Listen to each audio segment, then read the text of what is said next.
विद्यार्थी मित्रांनो, इयत्ता 12वीसाठी राज्यशास्त्र विषयाचा नवीन अभ्यासक्रमानुसार अभ्यास करत असताना पाठ्यपुस्तकातील प्रकरण क्रमांक 3 1991 नंतरच्या महत्त्वाच्या संकल्पना व समस्या या प्रकरणातील मानवतावादी प्रश्न हा उपघटक अभ्यासणार आहोत. मानवाच्या समोर असणारे अनेक प्रकारचे प्रश्न आहेत. या प्रश्नाचा विचार करत असताना काही वेळेला साधे साधे प्रश्न असतात, त्यामध्ये आर्थिक प्रश्न आपल्याला दिसतात, काही वेळेला पाण्याचे प्रश्न दिसतात, काही वेळेला घरातील घरगुती अडचणी असतात. असे वेगवेगळे जरी प्रश्न असले तर संपूर्ण मानव समाजाच्या समोर असणारे जे प्रश्न आहेत त्या प्रश्नाला मानवतावादी प्रश्न असं म्हटलं जातं आहे.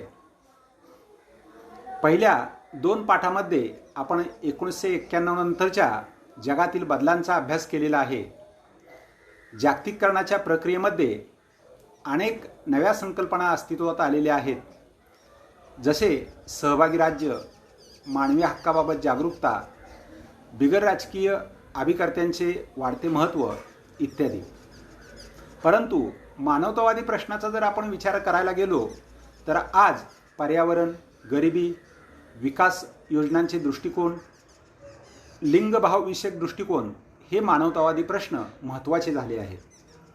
या पाठामध्ये आपण अशाच प्रकारच्या प्रश्नाचा विचार करून त्या प्रश्नांना भारताने कसे हाताळले आहे हे समजून घेणार आहोत.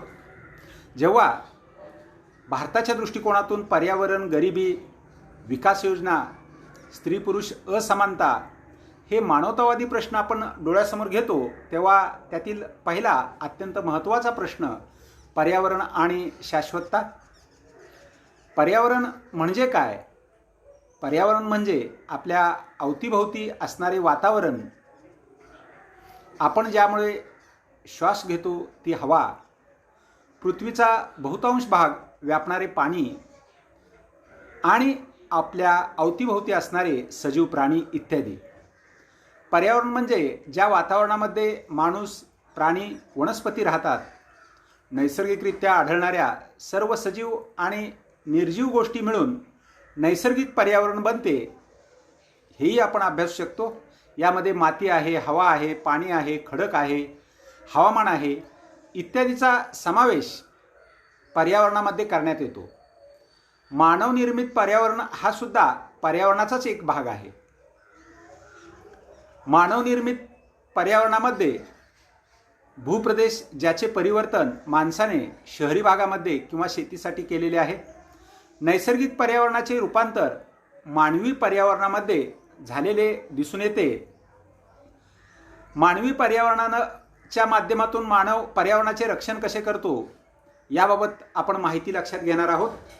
1972 साली स्टॉकहोम येथे संयुक्त राष्ट्राच्या मानवी पर्यावरणविषयक परिषदेत पहिल्यांदाच आर्थिक विकास आणि पर्यावरणाचा ऱ्हास यांच्यातील संबंधाचा विचार आंतरराष्ट्रीय स्तरावर केला गेला.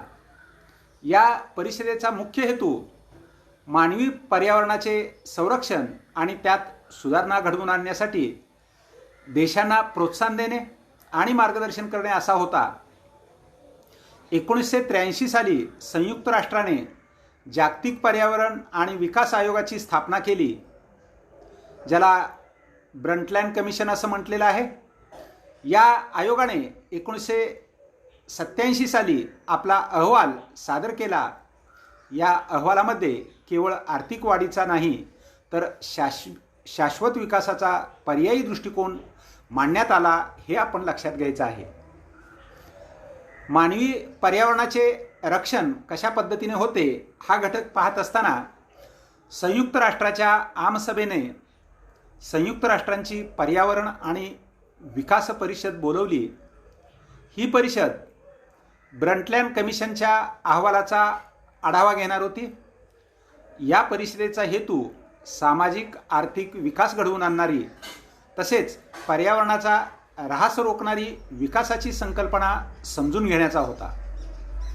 त्याचबरोबर विकसनशील राष्ट्रे आणि औद्योगिक प्रगत राष्ट्रे यांच्या एकत्रित प्रयत्नातून पृथ्वीचे सदृढ भवितव्य साधणं हे देखील या परिषदेचे प्रमुख उद्दिष्ट होते.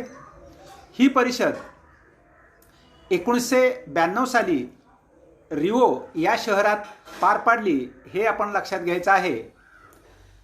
रिओ दे जेनेरिओ अर्थ summit, Rio summit, Rio conference किंवा अर्थ समिट अशी या परिषदेची विविध नावे आहेत. या परिषदेने विकासासाठी आंतरराष्ट्रीय सहकार्य निर्माण करण्याचा तसेच पर्यावरण आणि विकास यांचा एकत्रपणे विचार करण्यासाठी जनजागृती करण्याचा प्रयत्न केला. शासन, उद्योग आणि स्वयंसेवी संस्थांचे नेते 2002 साली जोहान्सबर्ग येथे अर्थ समिटसाठी एकत्र आले. राष्ट्रीय, प्रादेशिक आणि आंतरराष्ट्रीय पातळीवरील संस्थांसाठी शाश्वत पर्यावरणाचा विकास होणं आवश्यक आहे. आपल्या पाठ्यपुस्तकामध्ये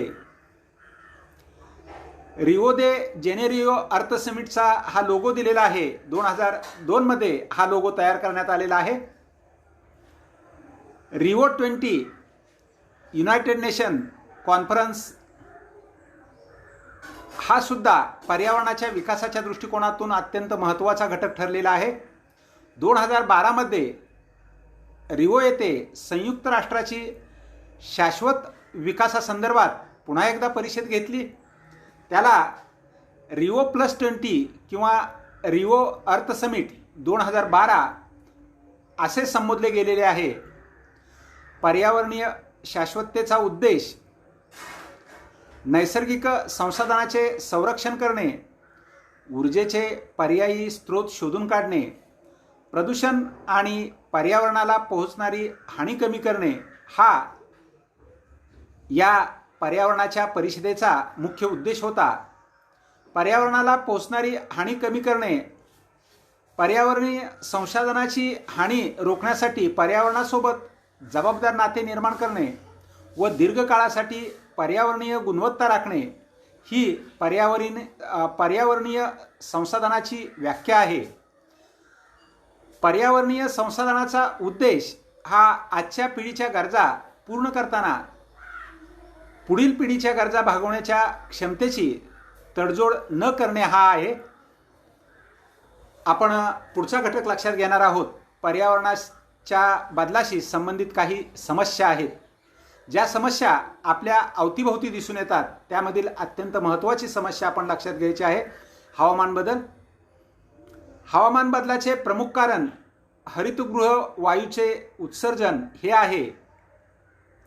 यामुळे दुष्काळ, वणवे, उष्णतेच्या लाटा आणि पूर यासारख्या तीव्र वातावरणीय समस्या उद्भवतात. अत्यंत महत्त्वाचा पर्यावरणीय समस्येचा दुसरा भाग आहे प्रदूषण. हवेचे प्रदूषण आणि हवामान बदल यांच्यात निकटचा संबंध आहे. हरितगृह वायूमुळे पृथ्वीची उष्णता तर वाढतेच, त्याशिवाय महानगरामध्ये दाट धुक्यासारखे प्रदूषण वाढून लोकांच्या आरोग्यास खूप मोठा धोका पोहोचतो. अत्यंत महत्त्वाची पर्यावरणाची जी समस्या आपल्याला दिसते, जंगलतोड. जंगले कार्बन डायऑक्साईड शोषून घेतात, जो एरवी पर्यावरणात मिसळून जागतिक तापमानवाढीत भर घालतो. जंगलतोड झाल्यामुळे जंगलावर अवलंबून असणारे प्राणी आणि मानवाच्या रोजच्या जगण्याचा प्रश्न निर्माण होतो. म्हणून आपण सर्व विद्यार्थ्यांनी जंगलतोड ही सुद्धा पर्यावरणाची सर्वात मोठी समस्या आहे. अत्यंत महत्त्वाची समस्या आहे पाण्याची कमतरता. लोकसंख्या वाढ आणि हवामान बदलामुळे निर्माण होणारी दुष्काळी परिस्थिती यामुळे पाण्याची कमतरता हा आज मोठा प्रश्न उभा राहिलेला आहे. स्वच्छ आणि सुरक्षित पाणी मिळवणे ही लोकांसमोरील सर्वात मोठी समस्या आहे. विद्यार्थी मित्रांनो, पर्यावरणाच्या दृष्टिकोनातून अत्यंत महत्त्वाची समस्या आहे जैवविविधतेचा ऱ्हास. जैवविविधतेच्या ऱ्हासामुळे अन्न सुरक्षेचा आणि लोकांच्या आरोग्याचा प्रश्न उभा राहतो. हवामान बदल हे सुद्धा जैवविविधतेच्या ऱ्हासाचे प्रमुख कारण आहे. म्हणजेच पर्यावरणाच्या दृष्टिकोनातून अन्न सुरक्षा असेल, लोकांच्या आरोग्याचा प्रश्न असेल, या जैवविविधतेच्या ऱ्हासामुळे हे प्रश्न निर्माण झालेले आहेत, हेही आपण लक्षात घ्यायचं आहे. आपल्या पाठ्यपुस्तकात दिलेले एक छायाचित्र तुमच्या समोर आहे. अनेक प्रकारची वाहनं रस्त्यावरून दिवसरात्र जात असतात आणि त्यामुळे निर्माण झालेलं जे प्रदूषण आहे हे मानवी आरोग्याला सर्वात घातक असलेलं प्रदूषण आहे हे आपण लक्षात ठेवायचं आहे.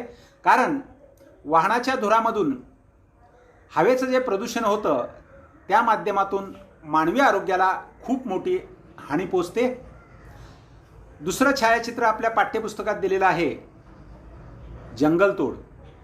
आज आपण पाहतोय की खूप मोठ्या प्रमाणावर भारतात, महाराष्ट्रातल्या खेड्यात जंगलतोड होताना दिसते आणि जंगलतोडीमुळे होणारे जे दुष्परिणाम आहेत हे दुष्परिणाम पर्यावरणाशी संबंधित आहेत आणि त्याचा मानवी आरोग्यावर परिणाम होत असताना दिसून येतोय.